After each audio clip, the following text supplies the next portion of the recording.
क्या हो अगर आप कल सुबह उठो और आपसे आपका सब कुछ छीन लिया जाए, आपके कपड़े, आपका घर, आपका बैंक अकाउंट, आपकी फैमिली, यहाँ तक कि आपके सर के बाल भी और आपका नाम भी छीन लिया जाए आपसे, और आपको एक नंबर बना दिया जाए 1,09,104। आप इस सिचुएशन में क्या करोगे? क्या आप गिव अप कर दोगे? क्या आप इस दुनिया से कुछ एक्सपेक्ट करना ही बंद कर दोगे? आजकल हम सब लोग एक अलग सी एम्प्टीनेस फील करते हैं, राइट? इवन दो हम लोगों के पास जो कुछ होना चाहिए वो उम्मीद से ज़्यादा है, just like a roof in our head. हम सबको खाने को भी मिलता है, हम किसी के पास जॉब भी है, एंड हम सबकी पार्टीज भी हो जाती है कभी कभी वीकेंड पे, but still we feel kind of void, something missing in our life. हम सब अपनी लाइफ में पर्पस ढूंढते हैं, एंड हम सब अपनी लाइफ में पर्पस ढूंढ रहे हैं। हम सेल्फ हेल्प बुक पढ़ते हैं, पॉडकास्ट सुनते हैं about chase your dream, how to find your dream, लेकिन आखिर में हमें क्या मिलता है? अगली रील, अगला डोपामीन हिट, एंड जब हमें वो अगला डोपामीन हिट मिल जाता है, हम दोबारा से किसी और चीज़ के ऊपर पहुंच जाते हैं बिना पिछली चीज़ को कंप्लीट किए। हमको लगता है फ्रीडम का मतलब है जो मन में आए वो करना। Freedom is you can do whatever you want, you have will to choose. Just like Zomato पे तो 5,000 रेस्टोरेंट है, नेटफ्लिक्स पे 50,000 शोज है, you have right to choose whatever you want. But let me ask you a question, क्या आप इतना सब choose करने के बाद भी हैप्पी हो? जस्ट लाइक जोमेटो पे आपका कोई ऑर्डर आया एंड यू माइट थिंक कि मेरा पनीर अच्छा नहीं है। इतने रेस्टोरेंट में आपने चूज किया बट यू स्टिल थिंक कि पनीर अच्छा नहीं है।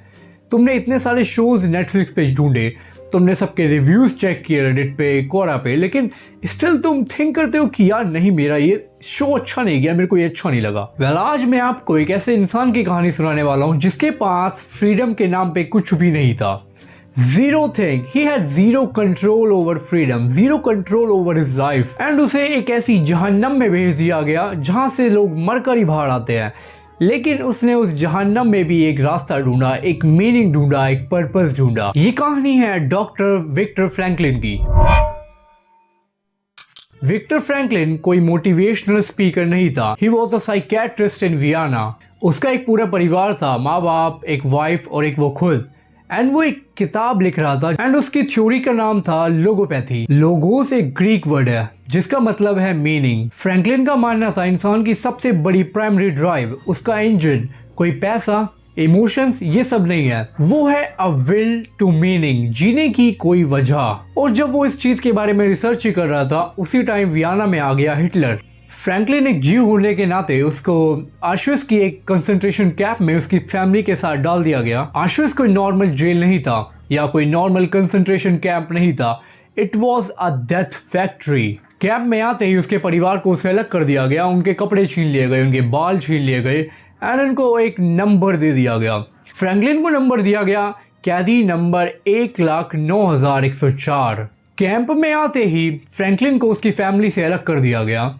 उन सबको वो कभी नहीं देख पाया। उन सब के कपड़े उतार लिए गए, उन सब के बाल काट दिए गए, उन सब के पासपोर्ट छीन लिए गए, उन सब के नाम उनसे छीन लिए गए, एंड उसकी किताब, उसका मैन्यूस्क्रिप्ट जिसके ऊपर वो रिसर्च कर रहा था, जिसके ऊपर उसकी पूरी ज़िंदगी भर की मेहनत थी, वो एक नाजी ने उससे छीन के उसके सामने ही उसकी किताब को आग लगा दिया। सब खत्म, एवरीथिंग वाज गॉन। कैंप में आए दिन मौत होती थी। हर कोई सोचता था कि अगला नंबर शायद मेरा ही है। कई लोगों ने गिव अप कर दिया, उन्होंने अपनी लाइफ की डिज़ायर को ही ख़त्म कर दिया जीने की।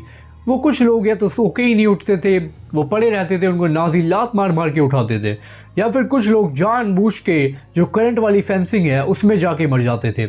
आए दिन वहाँ पे गैस चेम्बर का धुआं, हर चीज़ देख देख कर हर कैदी के दिमाग में एक ही चीज़ आती थी, इस गैस चेम्बर में से मरने से बढ़िया कि मैं भूख से मर जाऊँ या फिर मैं करंट से मर जाऊँ।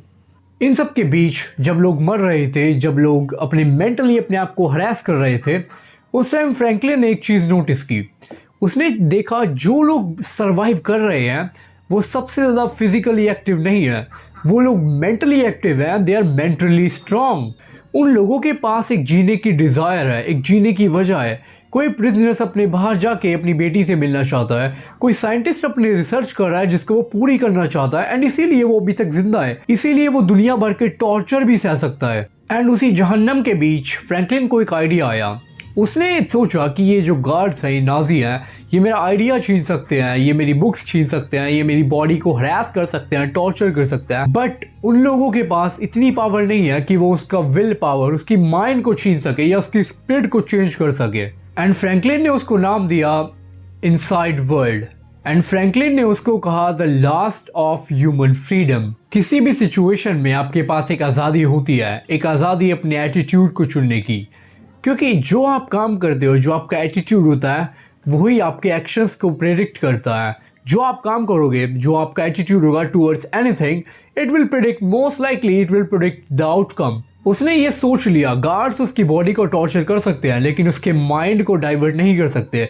उसने अपने माइंड को इतना स्ट्रांग बना लिया कि कोई गार्ड उसको कितना ही मार ले, कितना ही टॉर्चर कर ले, उसके ऊपर कोई फर्क नहीं पड़ता था। कोई गार्ड उसके ऊपर चिल्लाता तो वो अपनी माइंड में अपनी वाइफ के पास चले जाता, उससे मुस्कुरा कर बातें करता, उनसे स्माइल करता, इन शॉर्ट वो हेलुसिनेशन करता। इस चीज़ से उसको काफ़ी ज़्यादा हेल्प मिली। और जब उन्हें -20 डिग्री की ऑस्ट्रिया की कड़ी बर्फ में खुदाई करने को ले जाया जाता तो सारे कैदी अपनी जान को बस बद्दुआ देते कि वो पैदा क्यों हुए, क्यों वो एक ज्यू है, क्यों वो ऑस्ट्रिया में पैदा हुए, क्यों वो जर्मनी में पैदा हुए या आसपास क्यों पैदा हुए। वो सिर्फ यही सोचते कि काश अगला नंबर मेरा हो, किसी तरह मैं मर जाऊँ, इस जहन्नम से मैं बच जाऊँ।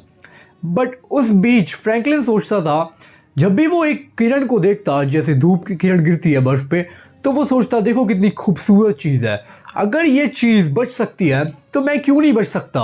उसने उस हेल में एक मीनिंग ढूंढ लिया, एक पर्पस ढूंढ लिया अपनी लाइफ का कि बस मेरे को यहाँ से बाहर जाना है, मेरे को किसी से मतलब नहीं। अगर ये चीज़ मेरा फेट है, अगर ये प्रिजनर मेरा फेट है, अगर मैं इसमें ही मरने के लिए बना हूँ तो मैं इसको ग्रेसफुली एक्सेप्ट करूँगा, मेरे को कोई मतलब ही नहीं है, अगर मैं मर भी जाऊँ इसमें कोई दिक्कत नहीं है। एंड जब ये चीज़ उसने एक्सेप्ट कर ली तो जब भी उसके पास कोई ब्रेड का पीस बचता, जब उसको दिखता कि कोई ज़रूरतमंद है जो अपनी उम्मीद छोड़ चुका है, तो वो अपना ब्रेड का पीस उसे दे देता।